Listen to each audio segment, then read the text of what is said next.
thanks for joining me today for episode 39 of Podcasting Your Brand. I'm your host, producer Jaime, providing learning lessons for you to podcast your brand. And today I'm going to share part 1 of this next series of episodes, the technical side of launching, where I'll cover with you your equipment and getting connected for remote recordings. This episode is brought to you by my own brand, Flintstone Media. Listen in and let's do this.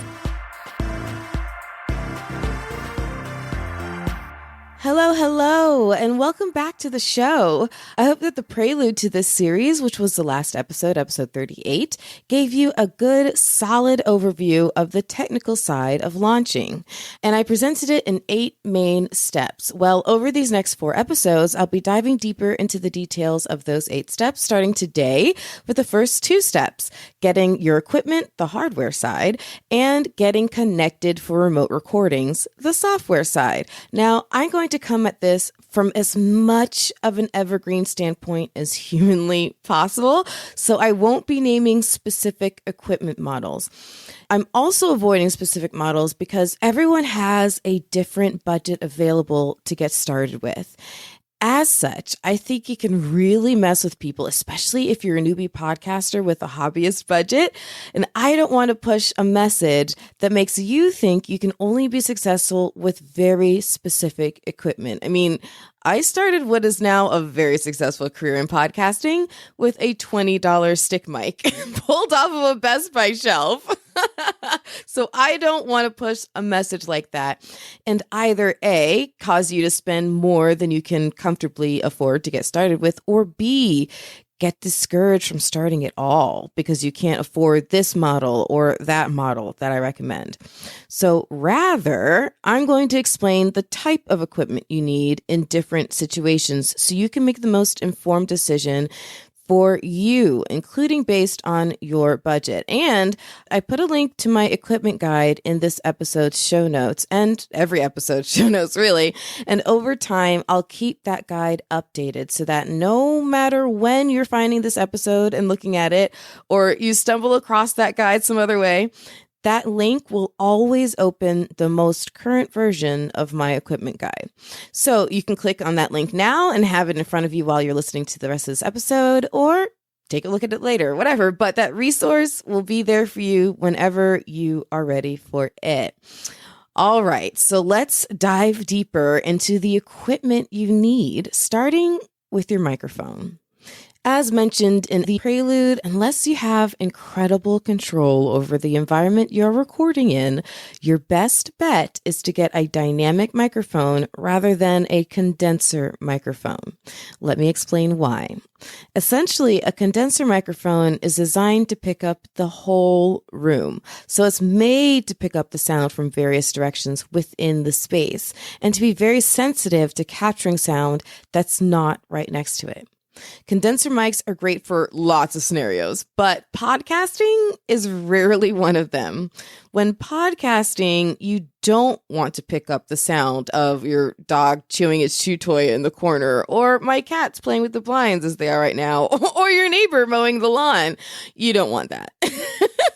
Instead, you want a dynamic microphone, which is designed to pick up what is right in front of it, your voice. And you want to make sure that you have a separate microphone for each of you if you have a co-host. But I'm getting a little bit ahead of ourselves, so we'll swing back around to that in a minute. But I'm going to go through right now some typical recording scenarios, and which scenario applies to you is based on the needs of the format of your show. So the format you chose to create your show around will determine if you have a co-host, have a solo versus a guested show. If you have guests, are you meeting them in person to record or recording remotely? Does your show call for a mobile setup like my old travel adventure show Finding Florida did? I'm going to keep mentioning it because it was a great show. But that scenario will actually be covered on a future episode because it is its own beast. But okay, back to your show. What format your show is going to be leads to the needs you have in order to capture that sound, which then leads to the equipment that you need, which is where we find ourselves now. So I'll go through different scenarios, starting first with a show where you are the only host and you have no guests. This is, of course, going to be the most simple scenario. You'll need a dynamic microphone, and you want to be able to plug it directly into your computer. So that would mean needing it to connect via a USB port. And as an extra note, most mics that have a USB connector are fitted to plug into a standard USB port, the rectangular shaped ones. So you want to double check what kind of USB ports your computer has. Some, mainly Macs, have the USB ports that are more rounded. Those are USB-C ports. So you'll need to be sure to also order a USB to USB-C adapter. But thankfully, those are only a few extra bucks. And I have an example in my equipment guide in case you need a reference. So it's really easy. Just double check your ports.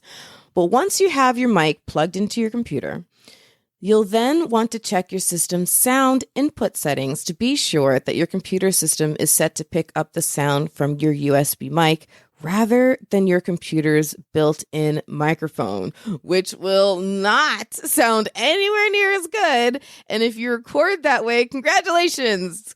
You just wasted your money on your dynamic microphone because you're not even using it. So you definitely need to check that your computer is using your USB mic. Depending on whether you have a Mac or a PC, you'll find your sound settings in different ways. So if you're not familiar with where in your computer to find your sound settings, go ahead and Google for the info or search a video for it on YouTube. But once you've found your computer's sound settings, what you're going to look for is that your input settings are set to your USB mic. There should be a list to choose from or a drop down or something like that. And your USB mic will only show up as an option once it's plugged in and turned on. So be sure it's plugged in and turned on. Then look for mic or input option that says USB, or it may even be labeled with your microphone's model number, but that's the option you want to choose. And you'll want to be sure to double check that you've chosen correctly and your computer is picking up your USB mic each and every time you sit down to record. I repeat, you want to check that you've chosen this correctly and that your computer is picking up your USB mic each and every time you sit down to record. And not for nothing, but you also need to make sure that your mic is on. Trust me, it still happens to even us seasoned podcasters. In fact, it happened to me the other day. I was hosting a live event. In that case, it was the wireless mic and the batteries died, but whatever. I should have checked before I started talking. But yeah, check to make sure your mic is on before you start recording. Next, whether with a guest or a co-host, if you have another voice to add to the mix, you need a way to record an extra sound source, which adds a little more complexity into your setup, but no worries, nothing you can't handle. If you're connecting with them remotely, firstly, and to the best of your ability, also have them using a dynamic microphone on their end rather than their computer's internal mic. But then you need a way to connect with them. And as mentioned in the Prelude episode, there are a lot of options nowadays. In order to keep this evergreen, I'll share a quick current list, but it may well be worth it for you to do a quick search to find what might be best for you when you discover this episode and are putting together the tech for your show. New tools are being created in the podcasting space all the time, which is a very good thing. You just want to make sure you have all the current options available to you. But StreamYard is my current favorite. It wasn't even created with straight podcasting in mind. It's actually a tool for live broadcasts like Facebook or LinkedIn Lives, that sort of thing. But the reason I like it so much for podcasting is because the quality is really good. You don't have to go live with it, even though that's what it was created for. You can just use it to record. Plus, there are a lot of extra bells and whistles, like being able to have graphics on the screen or some other cool visual tools. And you can also have other participants on wait in a backstage green room type thing. So you can then control who's brought in and out of the conversation. So you can really play with the format of your show in that way too. So all of that is really, really cool. Then two options that were created with podcasting in mind are Zencaster and Squadcast. So you want to take a look at those as well. And a lot of podcasters also choose to use Zoom simply because so many people are already familiar with it. So it can be really comfortable as an option for your guests. But to be quite honest, the sound quality isn't the best. I mean, Zoom was meant for meetings, not for content creation. So just keep that in mind. And as a last mention, I'll suggest something many would find quite surprising. Skype. Okay, don't turn this off yet. There's a reason. Reason.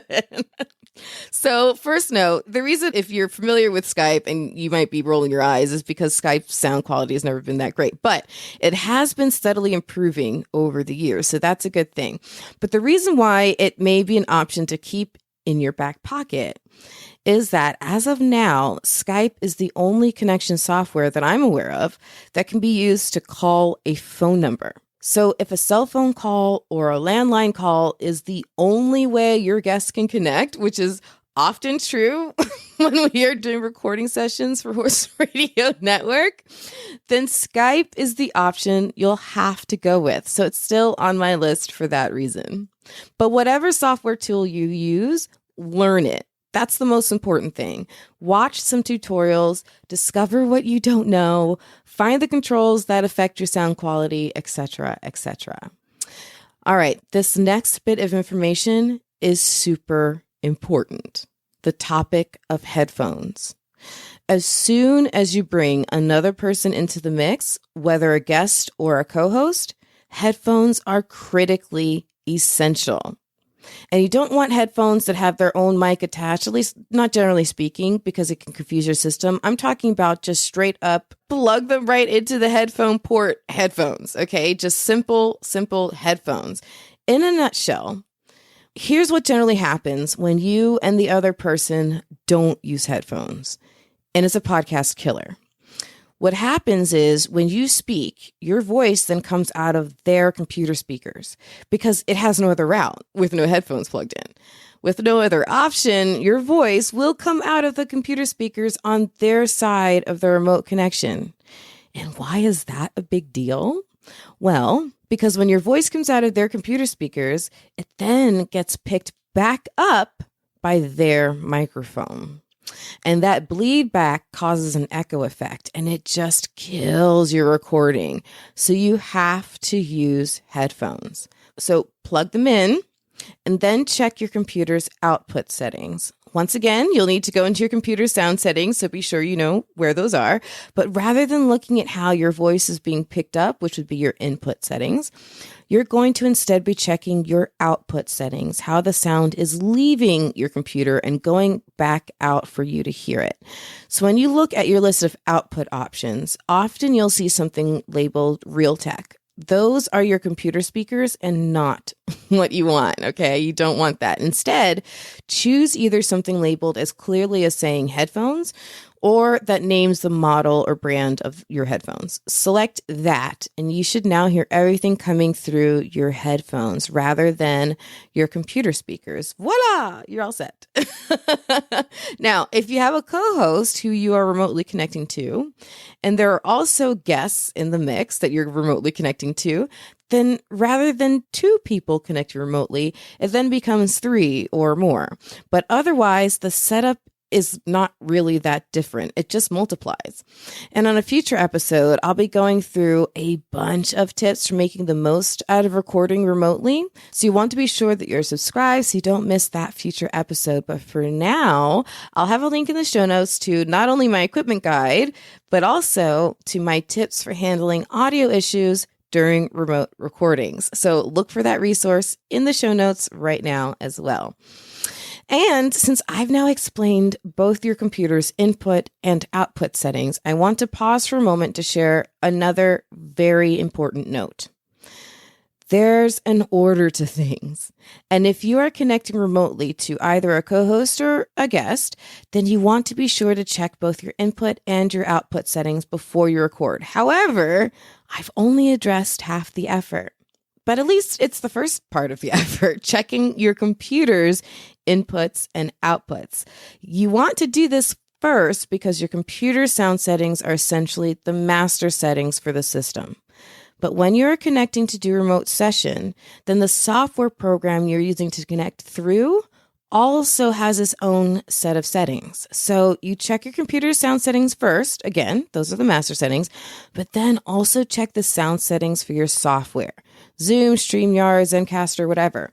They also have a setting for your input and your output. So check these next, making sure the software is also set to pick up your USB mic as the input and your headphones as the output.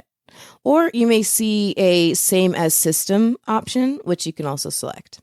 And it's essential to do it in that order. Your computer system settings first, then your software settings. Okay, let's talk about in-person recordings.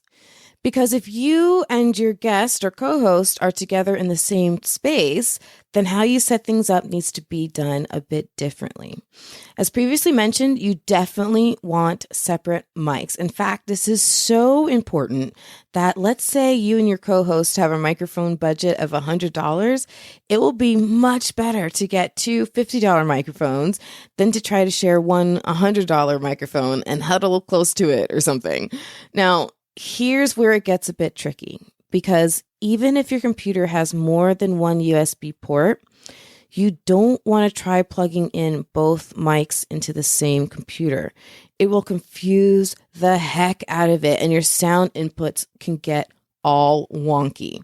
So this is where a mixer comes in. And a mixer can seem intimidating. I'll admit it. I was intimidated by mixers at first, but let me break it down so it's super, super simple for you.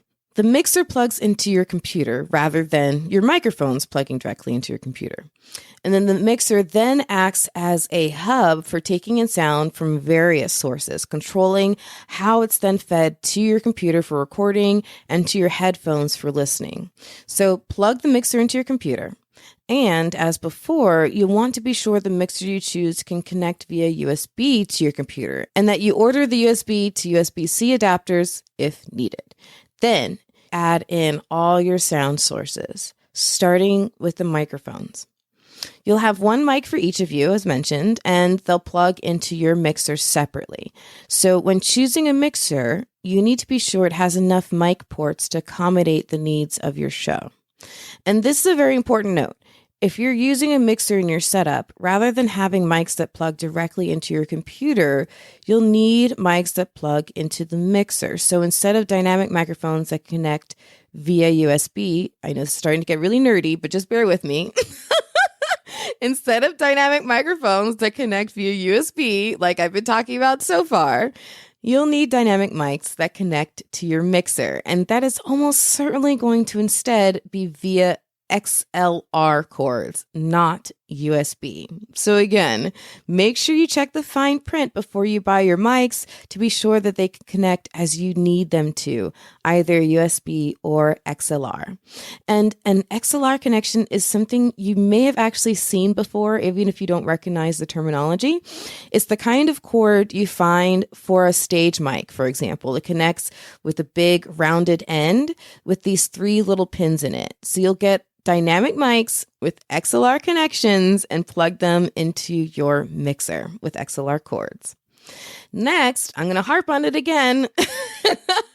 You'll need a separate set of headphones for all the same reasons I mentioned before.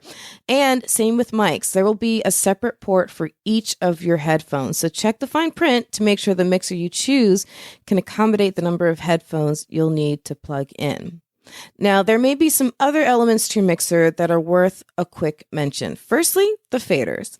These are buttons that slide up and down on a number scale and control how loudly each sound source is being brought into the system. In other words, the volume of the microphones, for example. So start with these somewhere in the middle of the scale for any faders that are live mics being used. For any empty ports or mics that are not being used, push these faders all the way down to completely deaden them. But if you can't hear someone, there's a good chance their fader is down, or someone talks very softly like this, very softly. You can bring their fader up higher to match everyone else's voice level. And if you're also recording someone who is connecting remotely via software, then their volume is being brought in and controlled by a fader labeled for the USB connection. So if you can't hear someone coming in through Zoom or whatever, check that the fader is up for the USB connection.